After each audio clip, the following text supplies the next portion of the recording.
کہانی لیب کے معزز دوستو السلام علیکم۔ سیدنا عمر رضی اللہ تعالیٰ عنہ کے پاس کعب ازدی رضی اللہ تعالیٰ عنہ تشریف فرماتے ایک خاتون آئی اور آ کر کہنے لگی، امیر المومنین، میرا خاوند بہت نیک ہے، ساری رات تہجد پڑھتا رہتا ہے اور سارا دن روزہ رکھتا ہے۔ یہ کہہ کر خاموش ہو گئی۔ عمر رضی اللہ تعالیٰ عنہ بڑے حیران کہ خاتون کیا کہنے آئی ہے۔ اس نے پھر یہی بات دہرائی کہ میرا خاوند بہت نیک ہے، ساری رات تہجد میں گزار دیتا ہے اور سارا دن روزہ رکھتا ہے۔ اس پر کعب رضی اللہ تعالیٰ عنہ بولے، اے امیر المومنین، اس نے اپنے خاوند کی بڑے اچھے انداز میں شکایت کی ہے۔ کیسے شکایت کی؟ امیر المومنین، جب وہ ساری رات تہجد پڑھتا رہے گا اور سارا دن روزہ رکھے گا تو پھر بیوی کو وقت کب دے گا؟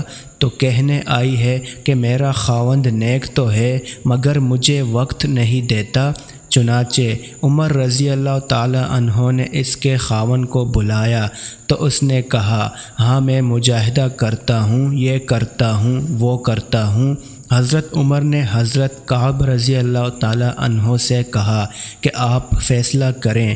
حضرت کعب نے ان صاحب سے کہا کہ دیکھو، شرعاً تمہارے لیے ضروری ہے کہ تم اپنی بیوی کے ساتھ وقت گزارو، ہنسی خوشی اس کے ساتھ رہو اور کم از کم ہر 3 دن کے بعد اپنی بیوی کے ساتھ ہم بستری کرو۔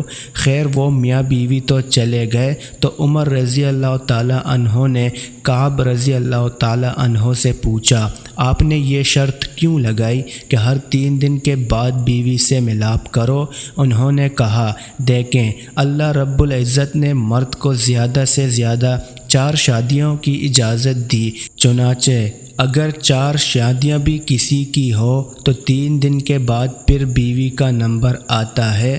تو میں نے اس سے کہا کہ تم زیادہ سے زیادہ 3 دن عبادت کر سکتے ہو، 3 دن کے بعد 1 دن رات تمہاری بیوی کا حق ہے، تمہیں اس کے ساتھ گزارنا پڑے گا۔ تو دیکھو شریعت انسان کو کیا خوبصورت باتیں بتاتی ہیں۔ ویڈیو کو لائک کریں، کومنٹ کریں، شیئر کریں اور مزید اچھی ویڈیوز کے لیے ہمارا چینل ضرور سبسکرائب کریں اور گھنٹی کا بٹن دبانا مت بھولیے گا۔ جزاک اللہ۔